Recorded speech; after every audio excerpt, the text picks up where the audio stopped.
Good afternoon, Tuscaloosa. Good afternoon, Tuscaloosa and Internet world. How are we doing on a wonderful Wednesday? Welcome into the Joe Gaither Show right here on BamaCentral.com. On YouTube, you're watching us on Facebook and on Twitter as well.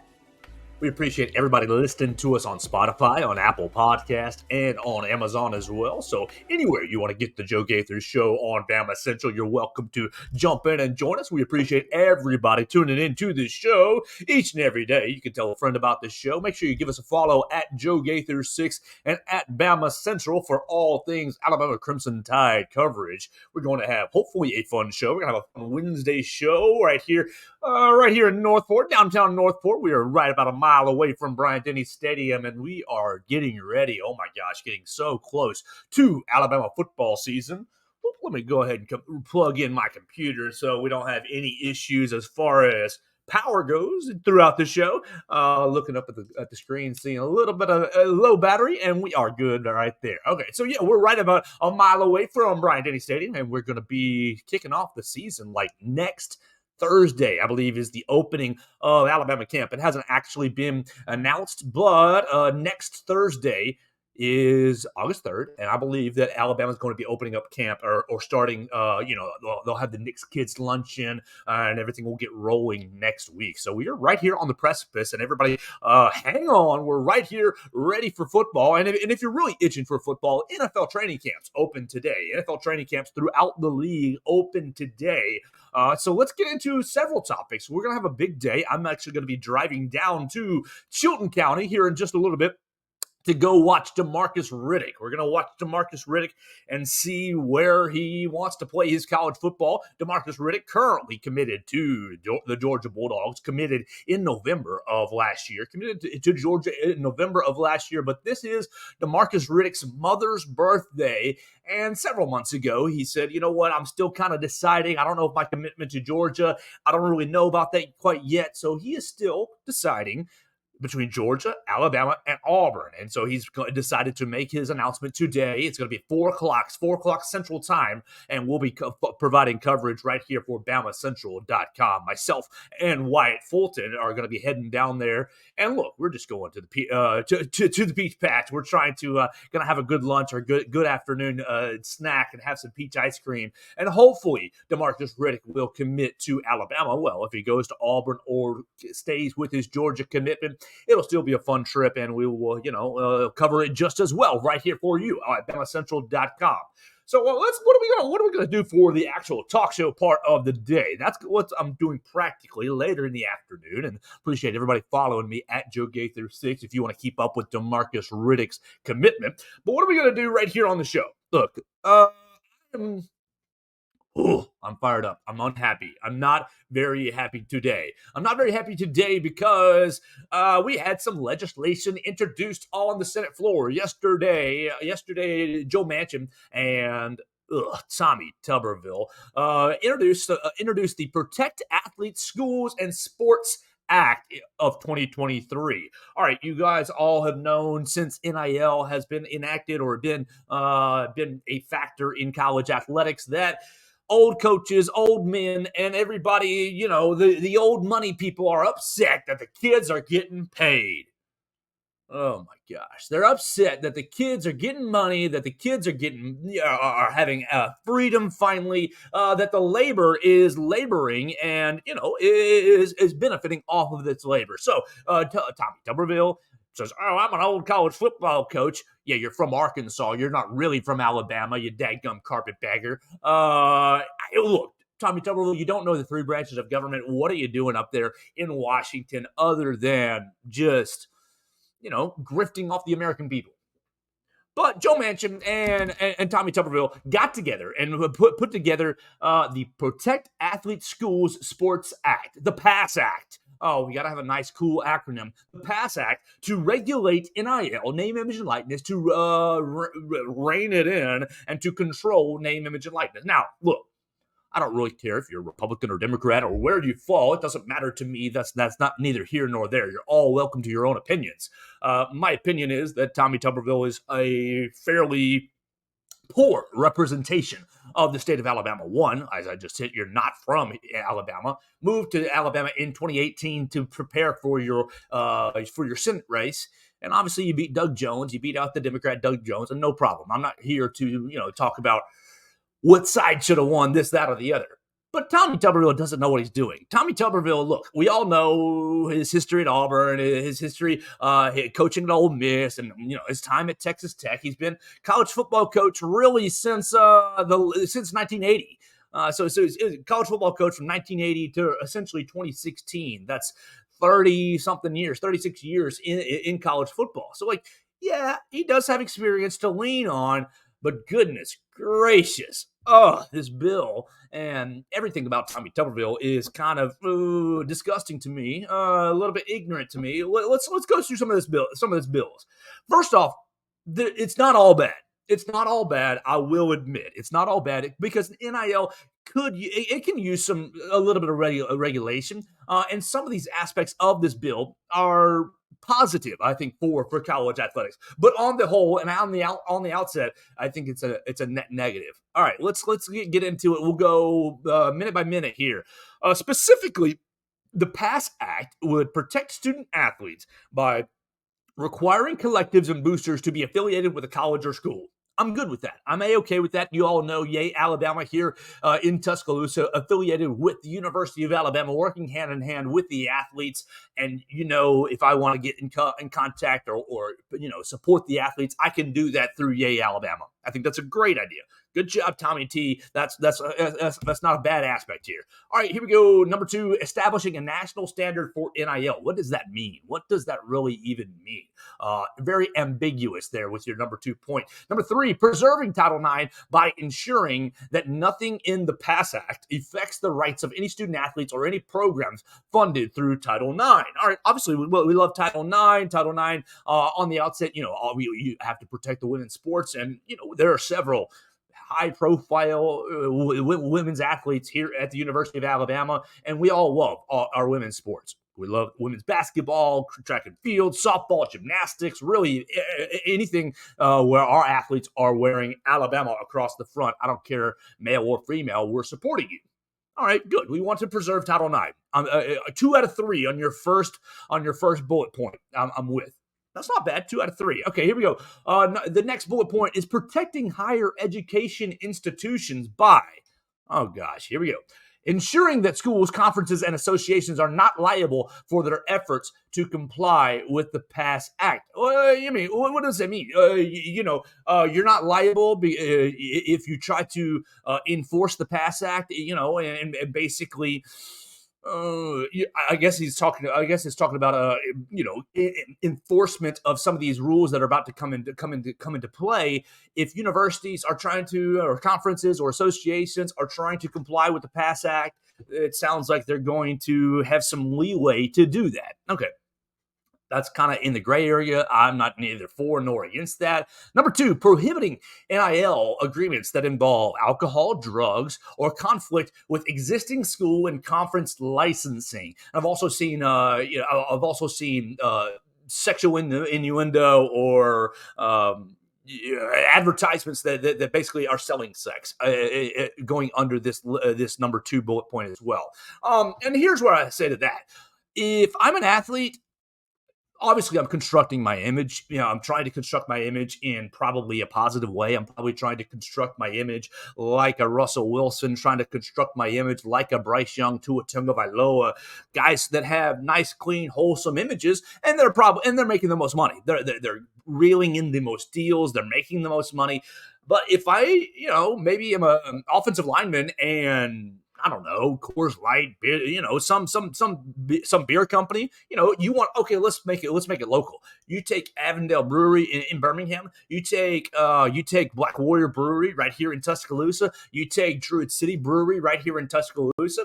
Look, I think those guys right here in town do a good job. I'm not like out there guzzling down beer every single night, but when you want to have a good beer, those are great places. And do that on your own time and do that responsibly. But I think, look, come on, you're getting now. You're getting nitpicky. You're getting nitpicky. If an athlete wants to construct his image and pair himself up with, let's say, okay, hypothetically, Nealon Hibbett is the long snapper for the University of Alabama. Nealon Hibbett makes some side money or participates. I'm not real sure how much money he's making, but he is known to play music in Tuscaloosa bars. Play music, entertain the crowd, do that sort of thing. Is Nealon Hibbett now not allowed to promote that he's going to play at Bar X or Bar Y or Bar Z in Tuscaloosa? I think that's absolutely foolish to restrict athletes in that way. Now, look, athletes, if you want to, tie yourself to some of these controversial brands, that's just something you're going to have to deal with. That's just something you have to settle in your own heart, something you'll probably have to deal with your parents and deal with your family. And so I think that, you're getting nitpicky here, prohibiting NIL agreements that involve alcohol, drugs, and then the last part, conflicting with existing school and conference licenses. All right, here we go. We all know, what's the drink of the SEC? It's Dr. Pepper. And where was Bryce Young last year? Right there, starring in the Dr. Pepper ad. So now Bryce Young cannot advertise or make money off his. He can't partner up with Dr. Pepper because they've already got an existing deal with the SEC. We all know Alabama and Nike. You got a kind of a weird deal with Nike going on. So you can't advertise with Nike anymore, or Golden Flake. We'll say Golden Flake, Golden Flake and the Crimson Tide, a winning combination. These brands are now off limits for Alabama athletes. I don't know. I think I found a huge problem with this. Now, obviously, Golden Flake and Dr. Pepper and these major brands will have to pick and choose. Do I want to sponsor the conference as a whole, or do I want to sponsor Bryce Young, or can I spend money doing both? Obviously, it's up to each brand to decide. It's up to each brand to work out their finances, work out their budget, work out their marketing budget.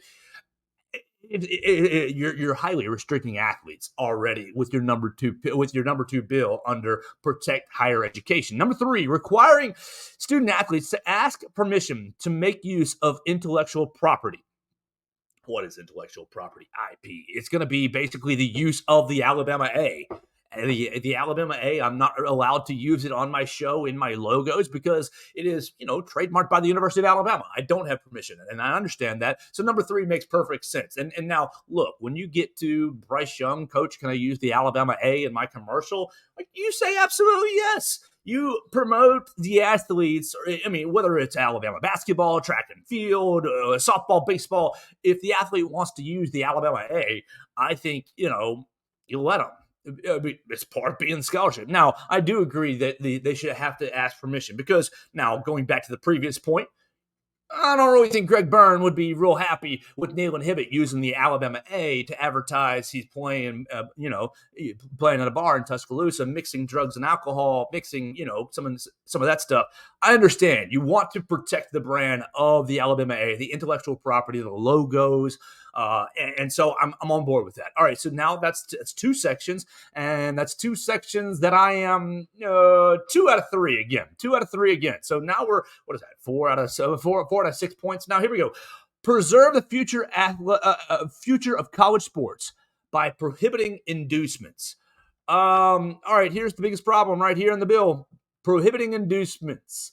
What does that mean, fellas? What does that mean? Prohibiting inducements, essentially, you're trying to prevent NIL from coming into recruiting. You're trying to prevent NIL from being used to lure athletes onto your campus. And this is where you get messy. This is where you get wrong, in my opinion. This is where it becomes unconstitutional. Because look, these athletes already have value. These athletes already have value when they're in high school. These athletes have value really as sophomores in high school. Let's think about baseball. College baseball recruiting really kicks off around 8th and 9th grade. Why are we after these 8th and 9th graders? They're committing as sophomores and juniors in high school. Why are we after these sophomores and juniors in high school? Why? Oh, because we want them to come to Tuscaloosa, play in Sewell Thomas Stadium, hit big home runs, strike out batters, and we want to win national championships. These athletes already have value at a young age. Look at 24/7 rivals. Look at On Three Sports. These three major brands have made their money, have made their hay, have made their name basically by becoming recruiting services. Now they do other news as well, and they do a great job with it. All three of them have great aspects, but the main hub is recruiting. Why? Because the interest in recruiting is so high. Look, you guys only look at me whenever I have a recruit on. It's okay. Doesn't bother me. The recruits are the money. They're the value. You want to get Julian Sayin. You want to get Anthony Turbo Rogers. You want to get Ryan Williams. You want to get Sterling Dixon. Today, you want to get DeMarcus Riddick. Why? Because they already have value. They're going to be good players. They've shown that throughout their time in high school. I mean, if they're not going to be good players, they're going to flame out in college. Okay, whatever. But you take a chance on the upside. You take a chance on the talent. You take a chance on the player coming to college and continuing to ascend in his career. Look, Arch Manning, yesterday signs his first NIL deal. It looked like it was for $1.5 million with a card trading company. Arch Manning hasn't taken a single snap in Texas, but Arch Manning has value. Look, you say, oh, it's just the Manning name, this, that, or the other, and it might be true. He might be not a great quarterback. Who knows? We'll have to watch and see. Now, I think he's got the pedigree, and we'll work that out in the future. But it doesn't matter whether he's a good or bad quarterback at the moment. He has value. Why? Because Alabama wanted him, Texas wanted him, Georgia wanted him. He came down to those three schools at the very end of it. And you can say, oh, well, Texas put up a huge NIL deal. Fine. That's what Texas deemed Arch Manning was worth to them. Alabama may not have matched it. Or Alabama may have decided, you know what, Eli Holstein and Dylan Lonergan, they're pretty nice. We'll shift our focus to Eli Holstein and Dylan Lonergan, and thus bring them in because they have value as well. Look, everybody pivoted real quick from the Alabama fan base to Eli Holstein, and I think Eli's going to be a pretty good quarterback. He's got talent. The reason you shift is because you can see it. You can see the value. You watch Bryce Young, Mac Jones, you watch Tua Tagovailoa and Jalen Hurts over the last several years lead your Alabama Crimson Tide to 38 points per game, 45 points per game, national championship appearances, college football playoff appearances. The kids matter. Look, I think Coach Saban, absolutely great coach, good coach, real great coach, great organizer, all-world organization. But Coach Saban wouldn't have near the same success if he were pulling in one-star recruits, if it was all three-star recruits, if it was all two-star recruits. No. You need a Jameson Williams. You need a Derrick Henry. You need a Najee Harris. You need a Will Anderson. It's part of the deal. And even as high schoolers, they have value. And so to say, oh, you were going to eliminate inducements is, oh gosh, it makes me sick. Because look, when I'm in college or now that I'm out of college, any company that I want to work for, right now, I'm very happy with BamaCentral.com. Very happy working with Sports Illustrated's home for Alabama Crimson Tide, right there, BamaCentral.com. But let's say I was looking for a job. Let's say I was just out there scouting. And let's say I'm a five-star recruit. I'm not quite a five-star host. We'll get there. We're working on that, improving our skills each and every day. But look, let's say I'm a five-star host. Put me as Colin Cowherd. Boom. Colin Cowherd. Put me as Dan Le Batard. Put me as one of these stars in the media industry, in the radio industry. And you would have people throwing money at me to get me into their company. Obviously, there's other factors at play, but let's just take Dan Patrick. Dan Patrick's perfect, or Pat McAfee, perfect example. Two guys doing it at a big-time level. When Pat McAfee was looking for other opportunities, ESPN came along with $125 million. It's just the way it works in business. When you're a highly coveted college graduate, when you're valuable to companies across the world, then they suck you in. They try to bring you on board with great benefits, great pay. They bring you on board with, hey, we'll help you move across country. We'll pay for some moving expenses, this, that, or the other. That's just the way it works in America. Corporations and businesses scout talent all the time. And the best businesses are paying their talent and really, in my opinion, treating their talent very well. And so here at Alabama, or at any of the major universities, we want to treat our recruits very well. And up until 3 years ago, the inducement was, hey, look at our nice weight room. Hey, look at our nice dining hall. Look at, everything that we have to get you to the NFL. Look at our training facilities. Look at our academic support. All this stuff goes into inducements. But now that NIL is here, it's a problem. It's a problem because the kids are getting paid. It's not a problem when the university is footing the bill for a brand new weight room. It's not a problem when the university is piling in, is loading up the cafeteria, the athletes' cafeteria, which is super nice, and they deserve it. Great, they do. It's not a problem when you upgrade the athletes' dorms and this, that, or the other. It's not a problem, but it's a problem when they become paid, when they get, the money becomes a factor. I think it's so disingenuous, Tommy Tuberville. Continuing, improving transparency of NIL activities by requiring agents and collectives to register with a regulated body. Look, I am all on board with that. I think that you should be dealing with up and up agents, up and up people, the collectives, and I do think that that is a good aspect. I do.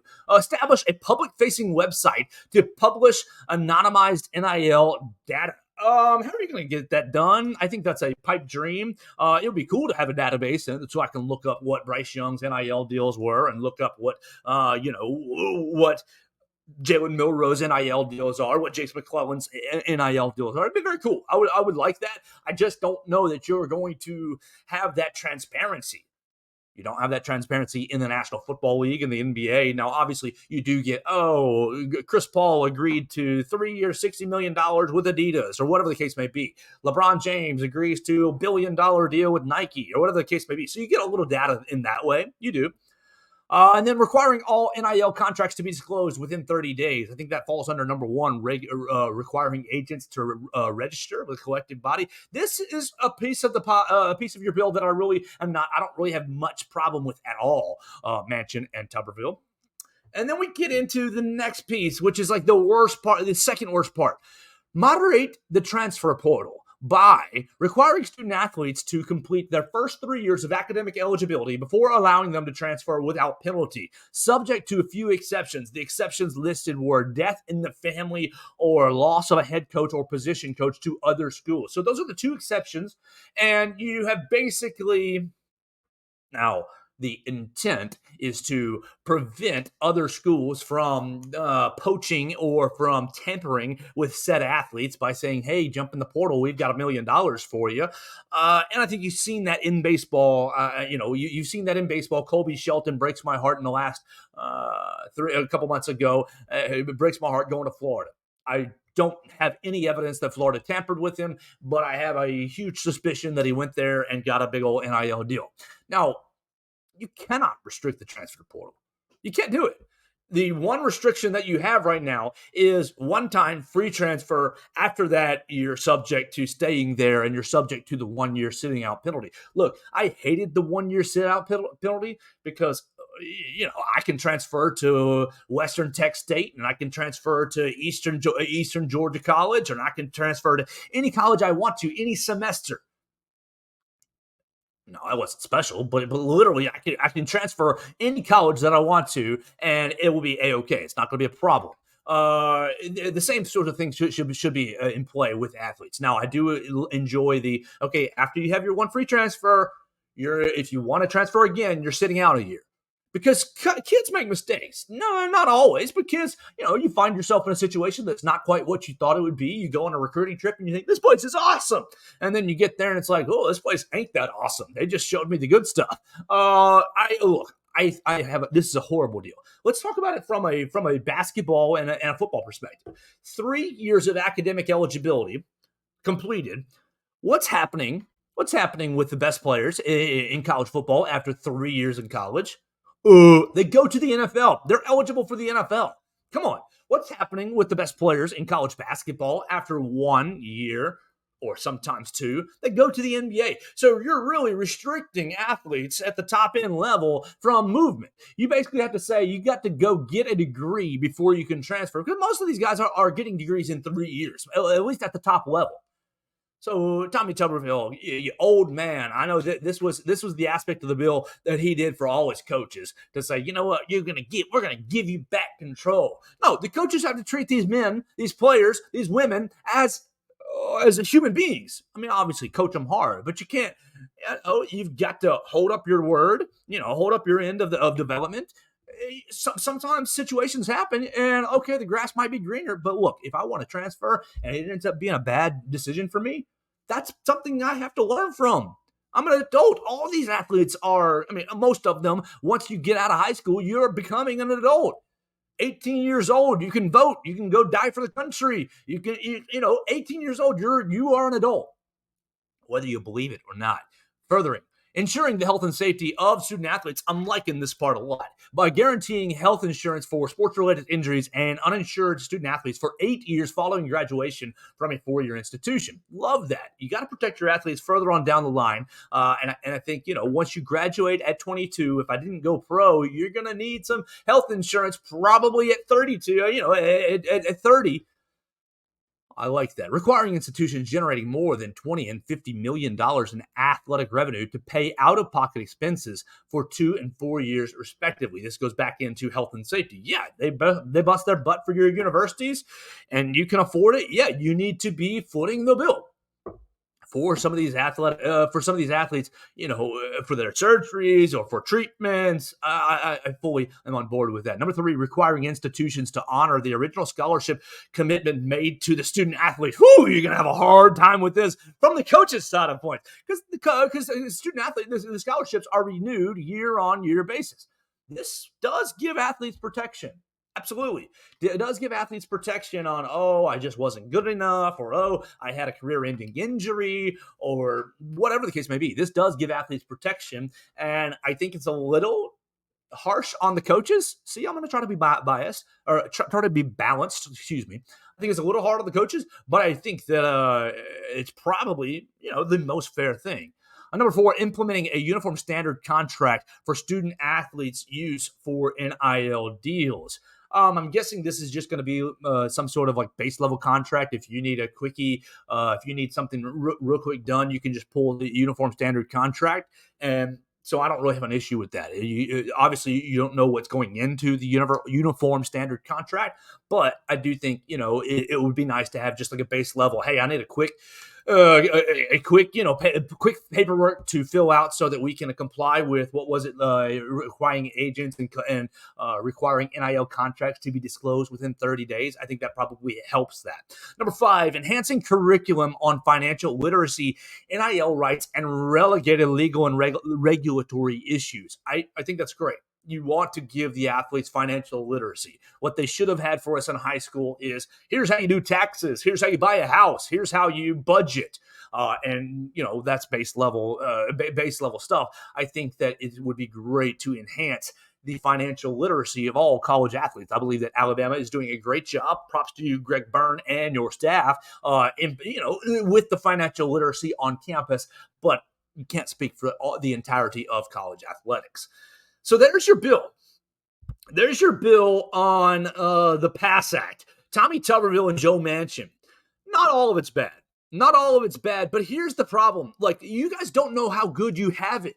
College athletics, the coaches, the old heads, the administration are all talking about how out of control it is, and they don't realize how good they have it. First off, the athletes are not considered employees. So really, the university is footing the bill as far as scholarship goes. So what's that at Alabama, right at $40,000 for that valuation for scholarships? Yes, I've heard Greg Byrne talk about, we spend about $100,000 to $180,000 on athletic care. It goes into, the dormitory, the academics, the food and dining, the facilities, the travel, all that stuff. He basically breaks it down and says the average Alabama athlete is somewhere we're spending that much money on athletic care. That's good. But if you guys make them employees, you're going to have to be spending a lot more. Right now, the NIL outsources the expense, outsources the problem that, the problem, outsources the compensation. You get, Tuscaloosa Toyota involved. You get, Bryant Bank involved. You get Taco Casa involved. You get whoever. Doesn't matter. These are just, local businesses. It doesn't matter who it is. You get these other businesses that are footing the bill because Bryce Young is, in the Dr. Pepper commercial. So Bryce Young is getting paid from Dr. Pepper, not from the University of Alabama. Now, of course, boosters can get involved in that and whatever they want to do as far as collectives. And sure, that can create unequal this, that, and the other. But the boosters are not, the problem is the administrations are seeing the boosters having to choose between paying the athletes on NIL or donating to the school for upgrades on facilities and donating to the school for just general funds, scholarship funds. And so the donors are really having to decide where they spend your money. Well, Coach Saban, over the course of time, over the last couple of years, has really been big on parity and how, the salary cap in the NFL, we've become free agency in the NFL. There's no parity anymore. Look, there's never been parity in college athletics. Never. Look at what the Georgia recruiting budget has been over the last 3 years. The last 3 years, the University of Georgia has spent more money on football recruiting than any other program in the country. Now, Alabama's been right there behind them, and Alabama, at times, through the Nick Saban era, has been number one in recruiting budget, recruiting money spent. We all remember, maybe you don't, but Texas spent like $700,000 on the Arch Manning recruiting weekend. It was Arch and like 4 other big-time recruits spent like $700,000 on that. What, can Georgia Southern do that? No. Can Jacksonville State do that? No. Can South Alabama do that? No. Can UAB do that? Or even Vanderbilt, South Carolina, Missouri? No, they can't do that. They just don't have the funds to do that. So you cannot legislate equality. It was never been equal. You've never had equal resources. Maybe Alabama and Georgia, instead of spending all that money, on big recruiting weekends and all kinds of amenities, maybe you put some of that money into the NIL fund and put it straight into the athlete's pocket. And you say, hey, guys, we're not serving steak every day in the cafeteria anymore. We're only serving steak on Thursdays. The reason why is we're giving you back the money. If y'all want to go buy steak with that money, great. Enjoy it. Have fun at Logan's Roadhouse or, Longhorn or wherever the place may be. It's just picking and choosing. And so I'm also seeing people, we want equal pay across the board. I want equal pay. I want the quarterback and the offensive lineman to be making the same amount of money. Dude, what business have you ever been in where they make equal money, where people make equal money? Look, I love my team at BamaCentral. I don't have a clue what anybody else is making, and I don't really want to. It doesn't matter.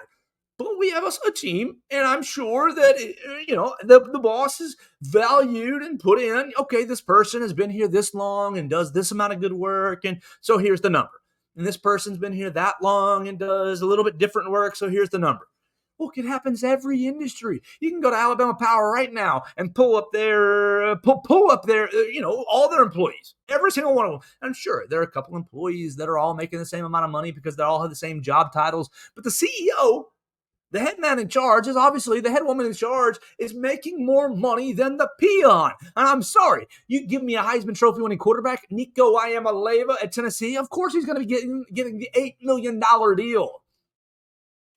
What world have you ever been in where businesses all pay everybody the same?